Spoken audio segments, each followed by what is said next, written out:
Posibleng maharap sa reklamang frustrated homicide o murder ang mga presong nasangkot sa pananaksak sa Bilibid kahapon, kung saan isang patay habang isa naman ang sugatan. Ang gulo sa Bilibid iimbestigahan sa tulong ng CCTV footage. Balitang hatid ni Steve Dailisan.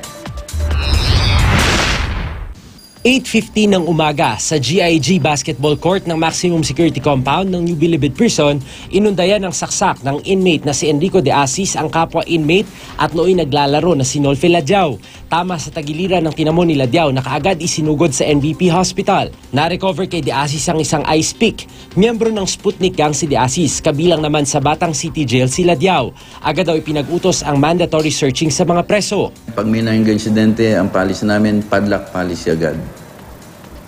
Likumin sila para sa doon maprotektahan at hindi lumalang sitwasyon. Makalipas ang 30 minuto, sinaksak naman ang hindi pa nakikilalang inmate ang miyembro ng Sputnik Gang na si George Almo habang patungo sa kapilya. Dead on arrival na siya sa ospital. Munti-munti parang ganti kasi ang sumaksak dito sa insidenteng 8:15 ay Sputnik.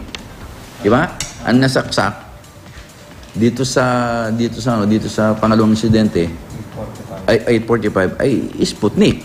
Sa kasalukuyan, merong isang prison guard o keeper na nagbabantay sa isang gusali na kadalasan naglalaman ng hanggang 1,000 preso. Kaya pag nagkaroon ng kaguluhan, mahihirapan daw talagang i-contain. Ang standard sana, isang prison guard para sa 7 preso. Pero malabo raw talagang mangyari yan. Dahil sa ngayon, nasa mahigit 20,000 preso ngayon dito sa NBP, pero nasa 280 lamang ang mga tauhan dito. Dahil kulang sa tauhan, sa CCTV camera raw ibabase ng NBP ang investigasyon. Posibleng maharap sa reklamong frustrated homicide o murder ang nasangkot na mga preso at makakaapekto ito sakaling humiling sila ng parol.